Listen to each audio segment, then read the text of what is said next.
بدقسمتی سے زندگی ہمیشہ ہماری توقعات کے مطابق نہیں چلتی۔ کبھی ہمیں یوں لگتا ہے کہ ہم خوشی کے مارے بادلوں سے بھی اوپر اڑ رہے ہیں۔ ہم اپنے دوستوں کے ساتھ ناقابل یقین حد تک اچھا وقت گزار رہے ہوتے ہیں، اور کبھی ہم زمین پر آ گرتے ہیں اور اتنا نیچے چلے جاتے ہیں کہ پھر ہم واپس اٹھنے کے قابل نہیں رہتے۔ ہم مایوسی کے گڑھے میں جا گرتے ہیں اور اس سے باہر نہیں نکل پاتے۔ ہم بالکل تنہا محسوس کرتے ہیں۔ اس تمام اکیلے پن میں ایسا وقت بھی آتا ہے جب کوئی بھی ہمیں نہیں سمجھ رہا ہوتا۔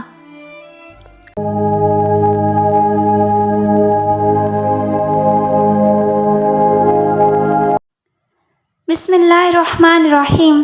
میں ہوں دعا زارا اور آپ دیکھ رہے ہیں مائی یوٹیوب چینل دعا زارا 999۔ آج ہم بات کریں گے کہ کیا آپ گناہ گار اور نا امید ہیں؟ کیا آپ اللہ کی رحمت سے مایوس ہیں؟ تو ایسے وقت میں جب ہمیں یہ احساس ہوتا ہے کہ ہماری زندگی، ہماری مادی زندگی بہت دشوار ہے، ہم دیکھتے ہیں کہ ہماری روحانی زندگی سنگین مسائل کا شکار ہے، کیونکہ ہماری زندگی گناہوں سے بھری ہوئی ہے۔ اس پر قابو پانے کے بارے میں سوچتے ہوئے شیطان آ جاتا ہے۔ وہ اسے ایک سنہرا موقع سمجھتا ہے اور آپ کو مایوسی میں ڈال دیتا ہے اور کہتا ہے کہ تم نے تو بہت گناہ کیے ہیں، اب تم تبدیل نہیں ہو سکتے، اب اس کے سوا کوئی چارہ نہیں کہ اب اسے ایسے ہی چلنے دو۔ وہ ایک کے بعد ایک فریب دینے والی بات کرتا رہتا ہے تاکہ آپ اللہ سے امید کھو بیٹھیں۔ پھر وہ کہتا ہے، دیکھو تم نے زندگی میں کبھی ایک بھی فرض ادا نہیں کیا، کیا تم ایک ایسے انسان ہو جو نماز بھی نہیں پڑھ سکتا؟ تم ایک ایسے انسان ہو جو گناہوں میں ڈوبا ہوا ہے۔ کیا تمہیں واقعی یہ لگتا ہے کہ اللہ رب العزت تمہیں معاف کر دے گا؟ کیا تم اس گندگی سے باہر نکل سکو گے؟ وہ مزید کہتا ہے، اب توبہ میں بہت دیر ہو چکی ہے، تم سینکڑوں مرتبہ اپنی توبہ توڑ چکے ہو۔ جب تم ایک ایسے انسان ہو تو تم کیسے اپنے ہاتھ اٹھا کر اللہ سے دعا مانگ سکتے ہو؟ تم اللہ کو اپنا چہرہ کیسے دکھا سکتے ہو؟ تو کوئی انسان مایوس کیسے ہوتا ہے جب کسی شخص کی اپنی زندگی اور اس کے اعمال ٹھیک نہیں ہوتے؟ وہ جہنم کے وجود اور اس کی سزاؤں کا تصور کرتا ہے، پھر چونکہ وہ اپنی عبادات کے فرائض کو پورا کرنے میں ناکام رہا ہے، لہٰذا وہ جہنم کے خوف اور مایوسی میں مبتلا ہو جاتا ہے۔ اسی طرح نا امیدی سے شروع ہونے والا مزاج بڑھتا رہتا ہے، یہاں تک کہ وہ شیطان کی فوج میں شامل ہو جاتا ہے۔ تاہم ہمیں یہ سوچنا چاہیے کہ ہمارے دین میں سب سے بڑے گناہوں میں سے ایک گناہ اللہ سے مایوسی ہے۔ آپ جانتے ہیں کچھ لوگ اکثر کہتے ہیں کہ اللہ تعالیٰ ہمیں کبھی معاف نہیں کرے گا۔ ایسا کہنا خود ایک گناہ ہے، بلکہ بہت بڑا گناہ ہے، لہٰذا ہمیں یہ دیکھنا چاہیے کہ اللہ تعالیٰ کیا فرماتا ہے، نہ کہ یہ کہ شیطان کیا کہتا ہے، کیونکہ ہمیں معاف کرنا شیطان کا کام نہیں ہے۔ ہمیں شیطان سے دھوکہ نہیں کھانا چاہیے، ہمیں اللہ تعالیٰ نے معاف فرمانا ہے، اور وہ یوں ارشاد فرماتا ہے سورہ الزمر آیت نمبر 53 میں، اے میرے بندو جنہوں نے گناہ کر کے اپنی جانوں پر ظلم و زیادتی کی ہے، خدا کی رحمت سے نا امید نہ ہونا، اللہ تو سب گناہوں کو بخش دیتا ہے اور وہ تو بخشنے والا نہایت مہربان ہے۔ کیا آپ میں سے کوئی ایسا انسان ہے جو ایمان کے بغیر مر گیا ہو؟ نہیں، آپ مرے نہیں ہیں، آپ ابھی زندہ ہیں۔ اگر ہم آپ کے تمام گناہوں کو جمع کر لیں تو یہ اللہ کی رحمت کے سمندر میں گرنے والے ایک گندے قطرے کے برابر بھی نہیں ہوں گے، کیونکہ اس کی رحمت لامحدود ہے۔ ہمارا اللہ کیا فرماتا ہے؟ میری رحمت میرے غضب پر غالب ہے، اس کی رحمت اس کے غصے سے زیادہ ہے۔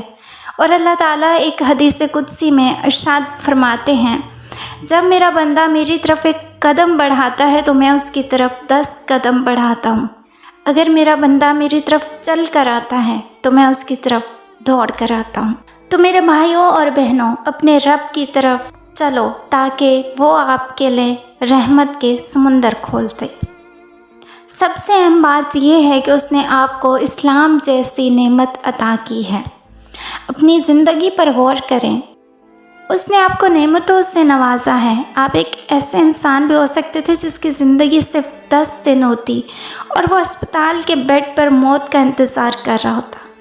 اس لیے کبھی بھی اس پاک ذات سے نا امید نہ ہوں، چونکہ اس نے آپ کو بہت سی نعمتیں عطا کی ہیں تو وہ ایسا نہیں چاہتا۔ اللہ سبحانہ و تعالیٰ نے قرآن پاک میں ارشاد فرمایا ہے، تم ہی غالب رہو گے اگر تم سچے مسلمان، سچے مومن بن جاؤ۔ پھر آپ کو یہ کہنا چاہیے کہ میرا رب مجھے معاف کر دے گا، بشرط یہ کہ میں توبہ کے لیے ہاتھ اٹھاؤں، جائے نماز پر اپنے آنسو بہاؤں کہ وہ آنسوؤں سے تر ہو جائے۔ اللہ اس وقت آپ کی بات سن رہا ہے، وہ جانتا ہے کہ آپ کے دماغ میں کیا چل رہا ہے، وہ آپ سے ناراض نہیں ہے۔ اللہ چاہتا ہے کہ آپ اپنے ہاتھ اٹھائیں اور توبہ کریں۔ ہو سکتا ہے آپ یہ سوچ رہے ہوں کہ میں زندگی میں کچھ بھی تبدیلی لاؤں گا، لیکن یہ ابھی صحیح وقت نہیں ہے۔ شاید آپ یہ سوچ رہے ہوں کہ مجھے پہلے اپنی تعلیم مکمل کر لینی چاہیے، مجھے زندگی میں کچھ حاصل کر لینا چاہیے، اور آپ یہ سوچ رہے ہوں کہ میں شادی کر کے زندگی کو کسی ترتیب پر لے آؤں، یا شاید کوئی اور بہانہ ہو۔ اسے ٹالتے رہیں، آخر کب تک ٹالیں گے؟ یقین جانیں یہ ٹال مٹول کبھی ختم نہیں ہوگی۔ بالآخر جب آپ بوڑھے ہو جائیں گے تو شیطان آپ سے کہے گا کہ تم نے اپنی ساری زندگی غفلت میں گزار دی ہے، تم اس عمر تک اللہ کو بھولے رہے ہو، اب تمہاری عمر مرنے کے قریب ہے، کیا تمہیں لگتا ہے کہ اللہ تمہیں معاف کر دے گا؟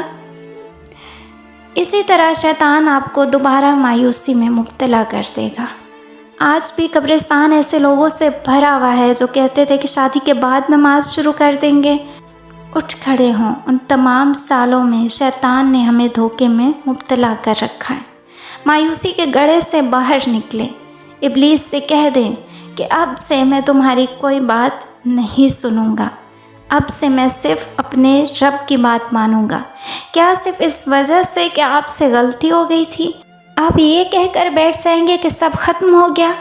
آپ اٹھ کھڑے ہوں گے اور یہ بولیں گے کہ اب میں اپنی زندگی دوبارہ سے شروع کروں گا۔ آپ اٹھ کھڑے ہوں اور نا امیدی کے گندے کیچڑ کو اتار پھینکیں۔ آپ اٹھ کھڑے ہوں کیونکہ یہ کہنے کے لیے آپ کو اٹھنا ہوگا۔ تکبیر کہیے، اللہ اکبر۔ اب فیصلہ آپ کے ہاتھ میں۔